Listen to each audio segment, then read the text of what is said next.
Good morning, good evening, and good night, dudes and dudettes. It is another big episode of Dude Sessions. We have a very special guest, a near and dear guest to my heart as I was living in the area of one of his books. One of the books that we're going to talk about mainly is Cinderella Ball, a look inside small college basketball in West Virginia, as well as a couple other books he has written, Hot Potato, How Washington and New York gave birth to black basketball, changed America's game forever, and most recently Shake and Bake, the life and times of NBA great Archie Clark, Bob Kuska. Thank you, sir, for joining. How you doing, Bob? Thanks for having me. Hey, no problem, man. You were a big deal to me. I was like a little country bumpkin down in Philippi, West Virginia in college, and the next thing I find out, like, hey, they're writing a book about this. And I'm like, what? Like a book on Alderson-Broaddus? Like, who would write a book on Alderson-Broaddus? Well, you had to be crazy, right? Yeah, there's only 10 of us here. I mean, why would like it can't sell a lot of copies?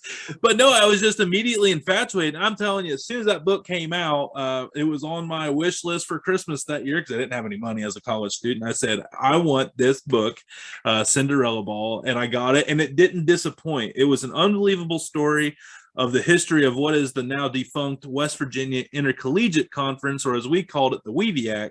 And you did a big spotlight on Alderson-Broaddus and a very unprecedented run of college basketball, but you also talked about the history of small college basketball along the way. So you said you grew up in California or born in California. How in the absolute hell did you end up in Philippi, West Virginia, covering Greg Zimmerman and his mighty Alderson-Broaddus Battlers? Well, I ended up out of grad school in Washington, D.C., and my wife and I, we lived there for a while, and we ended up moving to Shepherdstown, West Virginia. So I'm in the Eastern Panhandle. I've been here for almost 30 years. Okay. And when I got here, I remember I must have picked up some food poisoning or something. And I had a basketball book. John Feinstein just did the book, The Last Amateurs. And Okay. I read that book and I kept on thinking, this is I'll just be honest, this is a bunch of nonsense. These guys are born with silver spoons in their mouths. They're all going to be working on Wall Street as doctors, lawyers, Indian chiefs. The real last amateurs are the folks who are playing Division II basketball. I'd seen it at Shepherd. These guys are on scholarship. They train just as hard as D1 players, but they drive around in college vans. They never fly anywhere.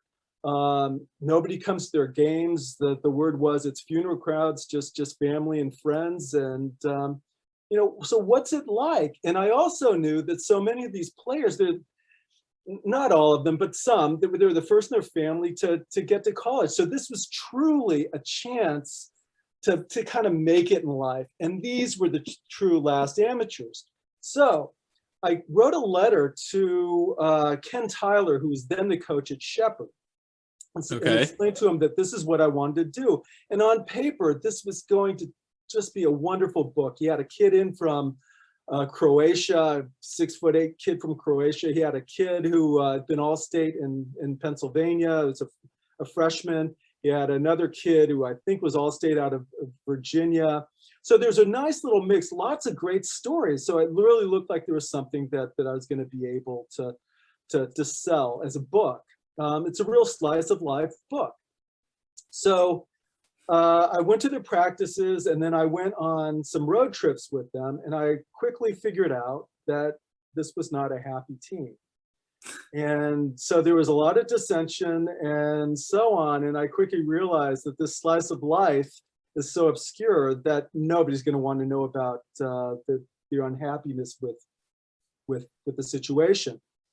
So along the way, I heard about this great story with Alderson-Broaddus College. And so I looked into it and thought, yeah. And the more I learned, the more I thought, this is something I could definitely sell.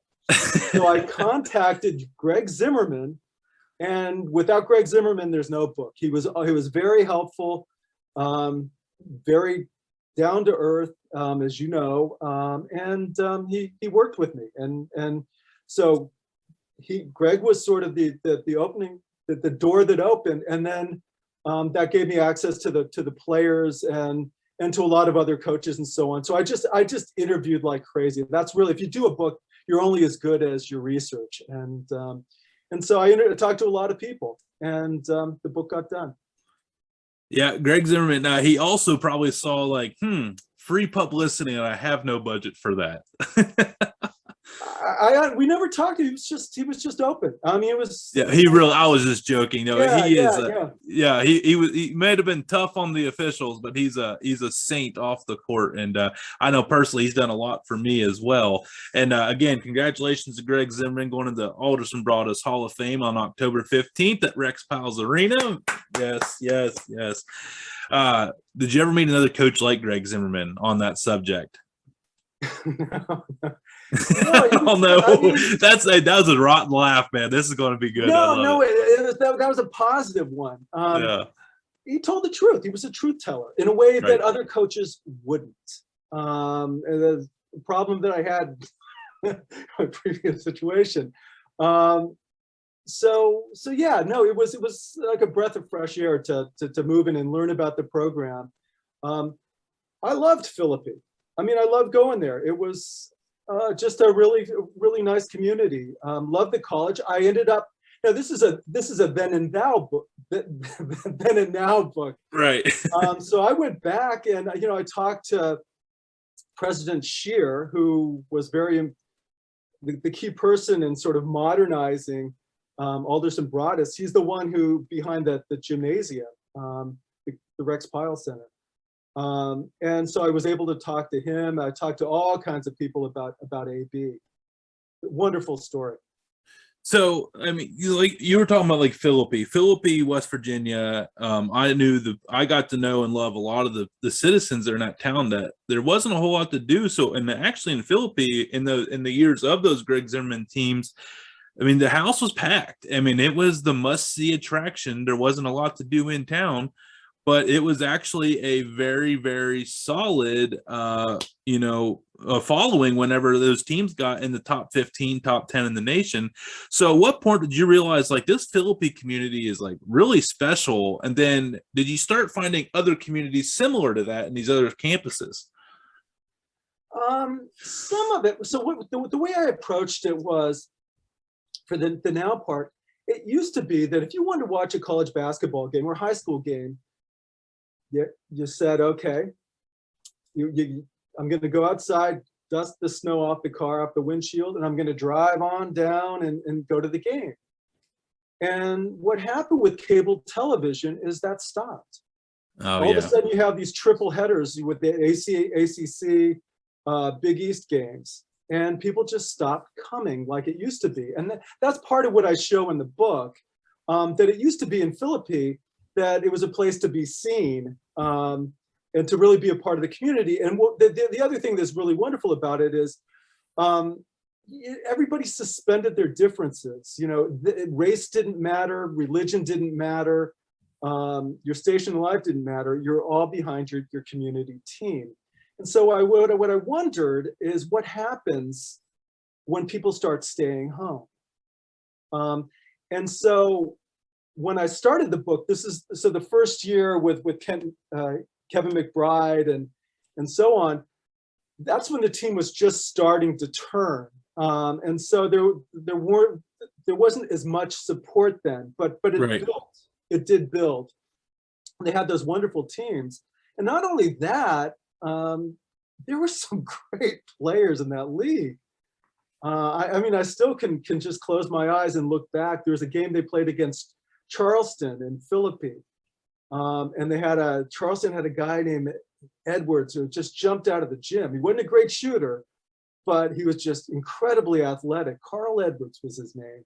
Okay, yeah, I remember that name. Other players too, and I remember just everyone played so hard, and it was such a great ticket. You spent $5, $6 to get in. You had great seats, and these guys just played so hard. And they were skilled. Yes. So I always say the difference between D1 and D2 is about 4 inches along your 4 and 5 spots. All your guards, you got to cover the McBride, the Josh Allens, the Derek Bells, like those guys. Now everyone's like, God, who are those three guys? But as you watch them, if you would have watched them, all three D1 talents, like they could have held their own in about any conference. But so many players of that caliber end up in towns like Philippi. But you were saying something about like race, and then you've done the history in this book of the what was then the West Virginia Intercollegiate Athletic Conference. What interesting things did you find out about the races and stuff like that coming together in this conference, and like in the times like the 40s and 50s?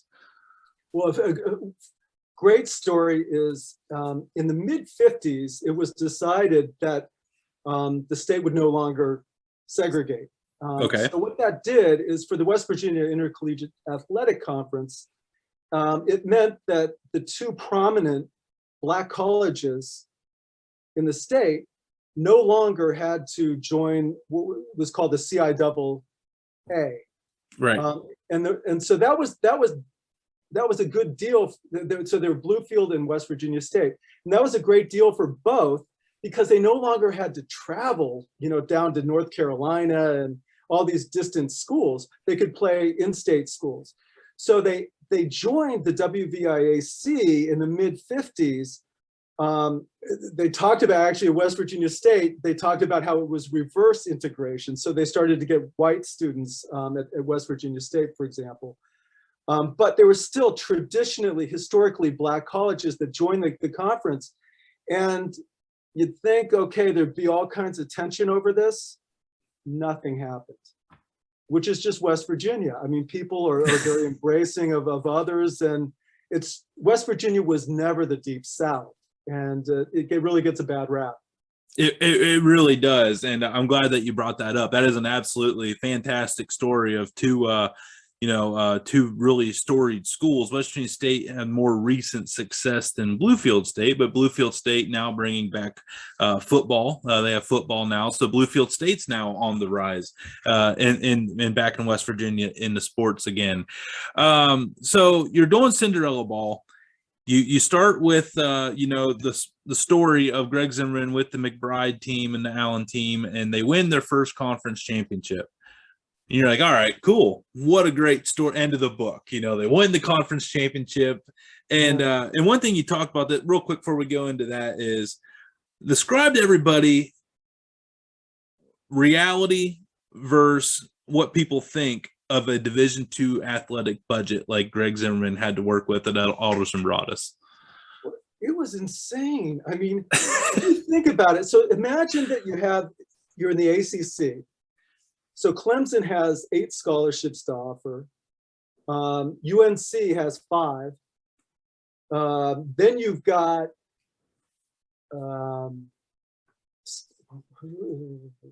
who's in the ACC these days? Pitt and Miami. Pitt's got full scholarships all the way. Miami's got 11 scholarships. So everything's variable. Kind of sad I have to ask you who's in the ACC these days. We're talking high level here. You only hang out in Philippi. You only hang out where cool people go. But so it was this crazy situation where you had schools that were fully funded, and then you had schools that were half funded, and then you had schools that were just hanging on by a thread. And I got to see how some. And then there was AB. Well, they had, no, he wasn't that. They made bad. the most with what they had. Right. It was amazing how Greg Zimmerman brought in all these players. But the hard part for him, he never had to recruit. He'd been a high school coach, and all of a sudden, like, you really have to pander. Pander's the wrong word, but you really have to bring in the talent so that you have a decent team and compete when you're not fully funded. Right. And he did it.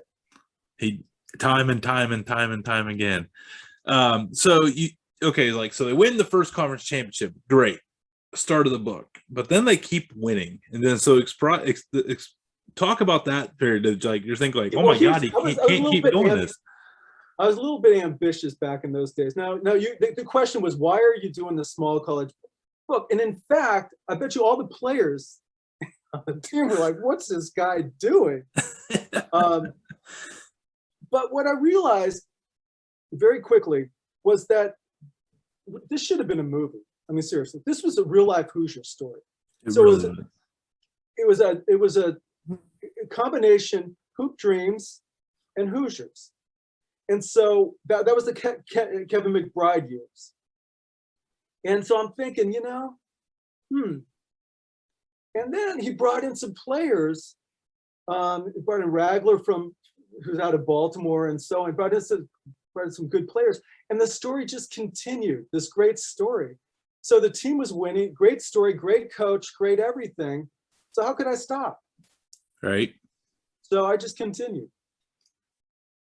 And then just keep going, winning and winning and winning. And what content? I mean, do you ever sit back and you just sit like, what if it actually would have worked out at Shepherd? Like, I would have missed out on all of this. Does that thought ever cross your mind? No, because when I went to Philippi, I was all in. And it became, I don't know, be schmaltzy, like a second home in a way, to go there, because I knew the story, I knew the college, I knew what was going on. Now, that was then, but yeah, no, it's such a comfortable place to be. So yeah, I used to drive all the way through, all the time, drive through Cumberland, Maryland, on all the way, over through Maryland, and then on to Morgantown, and then down to Philippi. Yeah, so it was always so. By the time I hit Hancock, Maryland, it was just this open stretch of road, and you just felt like you were free. I want to describe to everybody like how, like, I guess this is like how they would do like West Virginia. You got the Eastern Panhandle over here where you're at. You got Wheeling up here. Philippi's like right here. So you would think like, oh, I could just go right here. Nope. You have to go all the way up here, then down, because there's these things called treacherous mountains right here in this area. So yeah, that was Bob's drive down. Yeah, it's a good time to clear the mind and the soul, and to get the. Once you got out of the traffic, you got to Hancock, and it was just like open lane, and it's just mountains. And you went on down. I mean, I went down. I spent time in Charleston and all these other places too. So it was. So in your research of doing this book, Cinderella Ball, A Look Inside Small College Basketball in West Virginia, did you come across anything that was like, no, like, I got to read that again, like, no way? And then like, oh my God, like that happened. Like, did anything just blow your mind that you came across that to this day you're like, I can't believe that? In the state and the history. Oh, yeah, in your history of the Wviac, in all your years of like all the history you accumulated of the conference, did you come across anything that was just really juicy? Well, I went all the way back to the start, and I mean, in Glenville, there's Glenville, where Glenville State is. Mm-hmm. This is incredible, like the first big dynasty. These guys used to walk around. They used to leave the town, and I guess it would get so muddy. They'd have to march through mud to get to the ferry to cross the river, and then they would go on. It had this incredible team. And then, in those days, what was considered to be the people who kind of took the brunt of discrimination in the state were Italians. And so the team was considered integrated because he had Italians on the team, which is really just kind of mind blowing. Writing about Rex Piles and the early days of AB basketball. I mean, they used to go and pack up food and so on, and then just go and hitchhike to get to the game. But in more recently, I'll tell you, okay, now you got me going. There are two things. Oh, okay. Here we go, Bob. Hit it. Let's go. Salem. Okay. This is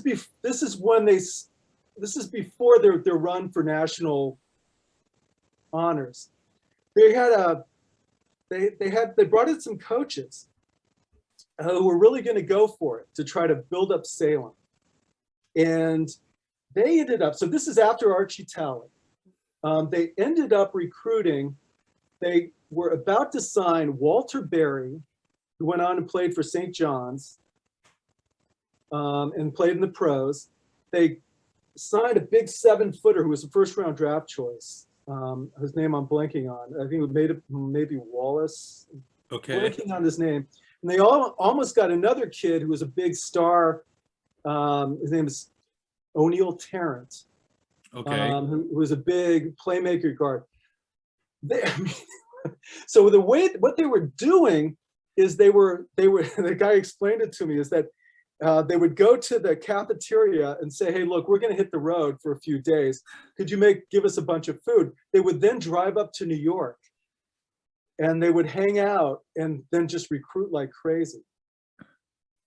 So before all the big colleges really got established in New York, you had going up there and stealing players. I love it. Another great story is Bluefield.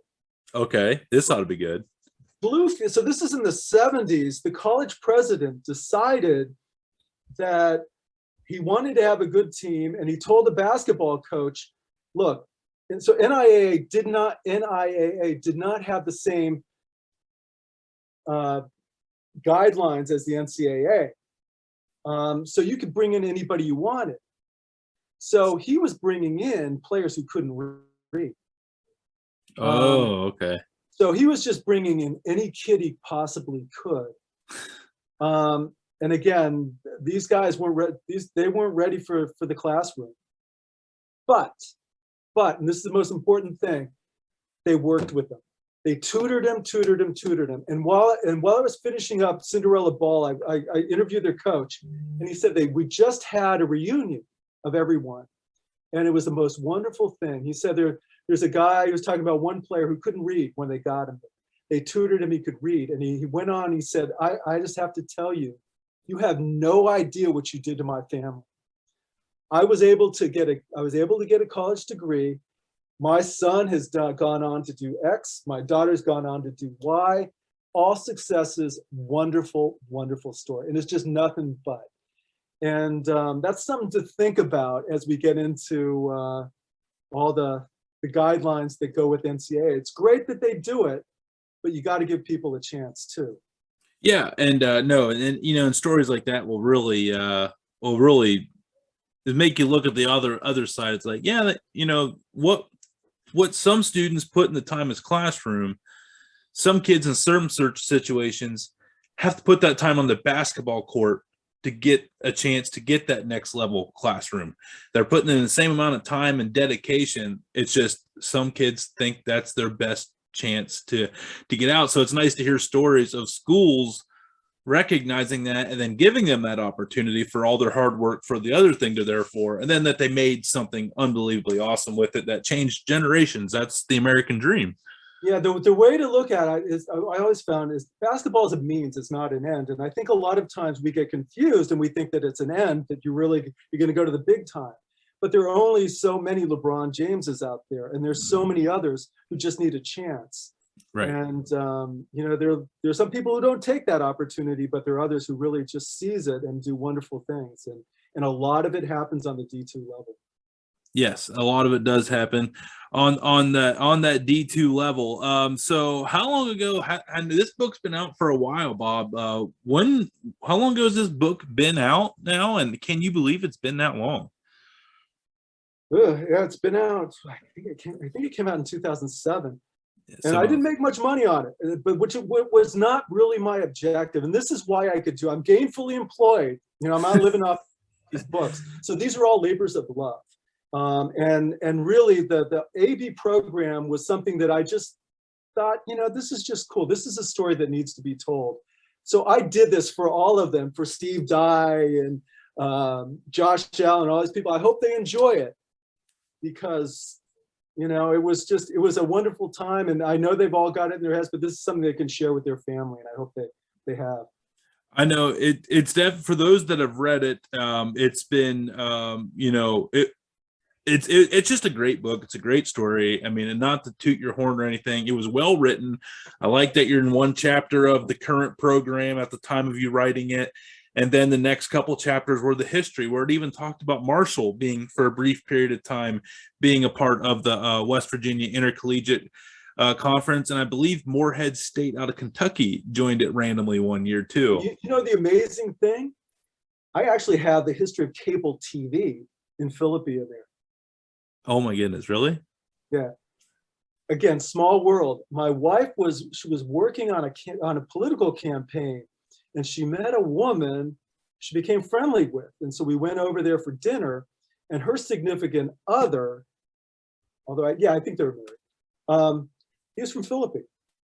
So he put me in touch with, he told me all about growing up in Philippi. We went on a trip, stayed with his mom, who's since passed, but we stayed with his mom, and it turns out that his brother was involved in doing all this, getting cable TV. They're telling me stories about the first televisions in Philippi, how there was a farmer who used to put the TV up in his window, and people would come and sit down and watch TV. I mean, all that stuff, all because my wife worked on a political campaign. It's an interesting life that we lived. I actually, after Alderson-Broaddus, lived in Boone County for a couple of years, and some of the characters I met with some, down there that just knew where I was from in Ohio. It was funny. It's a small world, and a lot of acquaintances. I'm sure you made an unbelievable amount of friends and acquaintances on this jury of Cinderella Ball.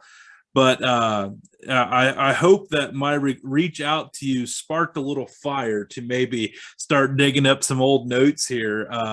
The one last question here for you, Bob. Was there anything that didn't make the book that you're sad it didn't make the book that you felt it's worth telling about? Well, I was worried about the market.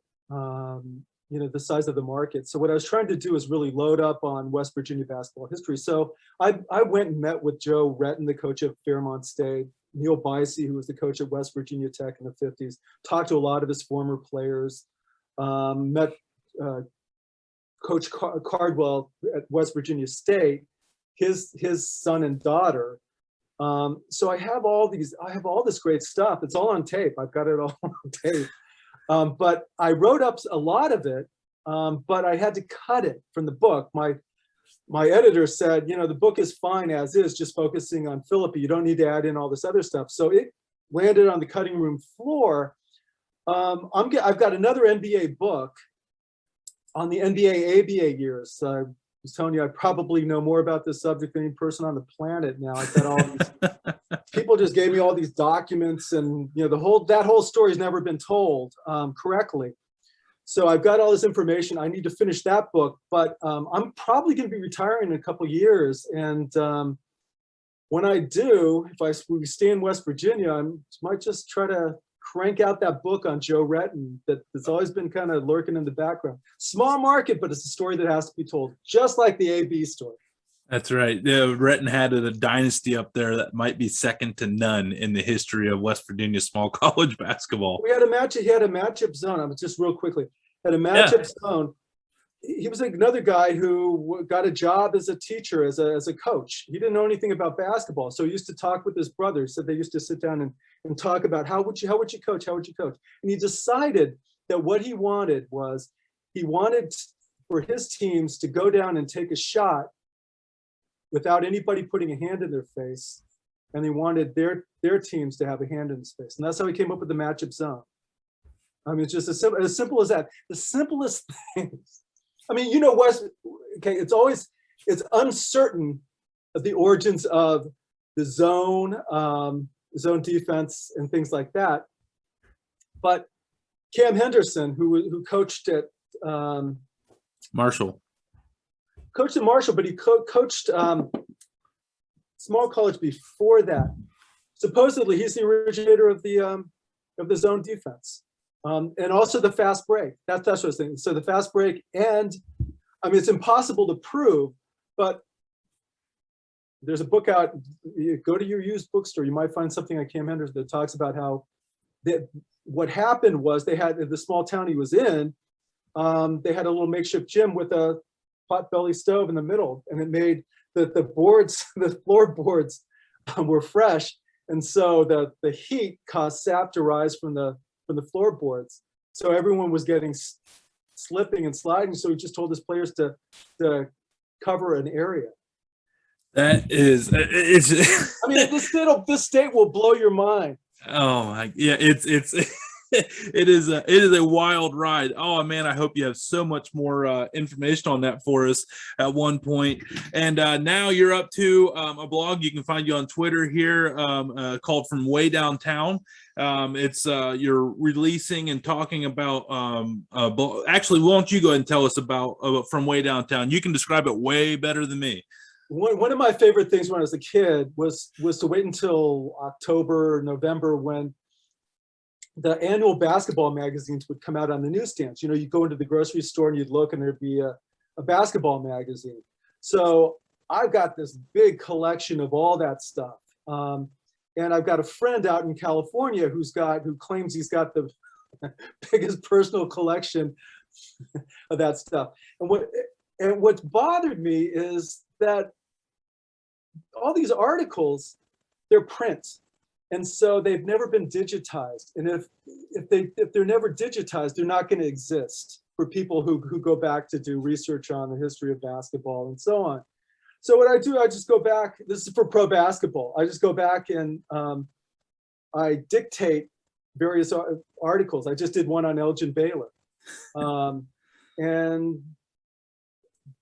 make sure that there are no typos, and then slap a few photographs in and write a little top to it to describe the article. And so I'm doing that all the time. And so the idea is to create a critical mass of these articles. And then, you know, I want people to use them. So it's just like a library for people to go back and look at their favorite players. You know, take a while to do it, but you know, we've been doing this for about 8 months. Oh man, I know it sounds really exciting. Everyone, please give this man a follow on Twitter to keep up with all his exciting stuff. Buy Cinderella Ball. What is it? Yeah, buy Cinderella Ball. And I'm not lying to you, Bob. I owe you an apology. I have books laying all over this house. We went to move and didn't move, and I can't find the book. I swear I had it. I have it. It's pristine. It survived the house fire, for God's sakes. And yeah, and I can't find it. So I apologize. I was hoping to like flash it and give everybody, but it's got the big white old sign on it, and it's got like the mismatched letters on it. Just like tell the book, you can't miss it. University of Nebraska Press. Yeah. Yes, it was a fantastic book. It's been a while, but it doesn't mean it's not a good read. You don't have to be tied to the area to fall in love with it. So everybody, there will be a link in the video below to go and not only look at this book, but all of Bob's books. Sounds like he's got some other stuff in the works. We can only hope that he comes back on here to fill us in on it when that time comes. My pleasure. What's that? My pleasure. Yes. Thank you, Bob Kuska.